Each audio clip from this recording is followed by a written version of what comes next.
Welcome, day one, diverse historical narrative. So why diverse? Because the story of history is the story of history, right? No, it depends on who is telling that story. What have they been through? What is their experience?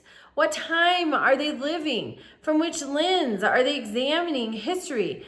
And why do we study history? Why is it required? It's always required. I think we can find a hint to this answer. President Harry Truman, he became the president toward the end of World War II.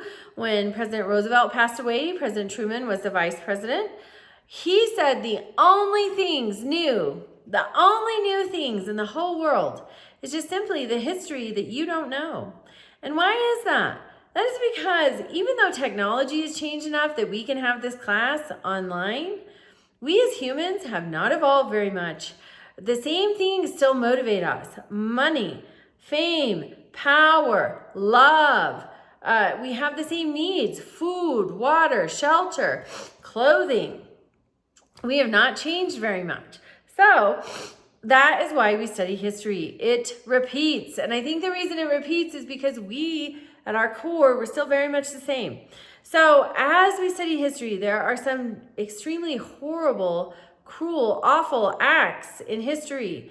It's important that we study them, even though it's so devastating and hard, because as we study these things, we see they have characteristics. And then as we are paying attention, we can see if those characteristics start to become evident in life today. For example, you're going to, for the journal assignment, you're reading about some anti-immigration strategies that have been employed since the beginning of the country. Really, they started with Benjamin Franklin. As we see these anti-immigration strategies, do you see anything about immigration in the news today?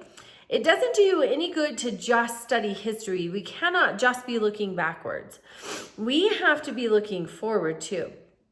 And we have to be looking at today, where we are right now.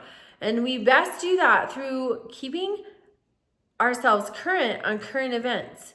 You need to have reputable news sources, not just these fun little 30-second sound bites in your social media feeds.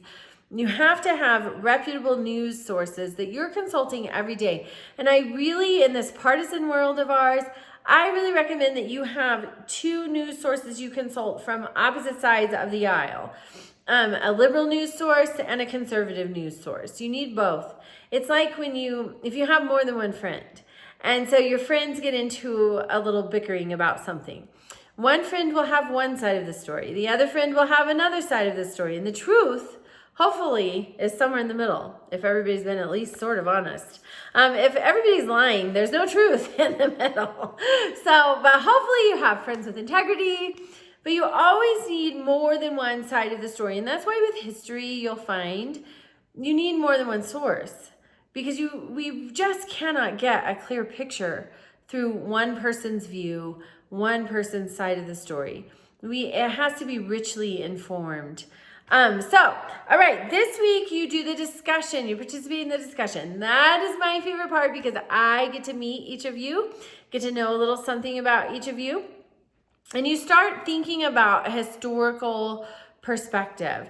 Then you have the journal assignment. Also, I encourage you to just peek at Module 7 because everything you do in this class is going to build your skills and your assignments toward that Module 7 project. So be thinking about that. Reach out with any questions. Welcome to class, and I'll see you in the discussion board.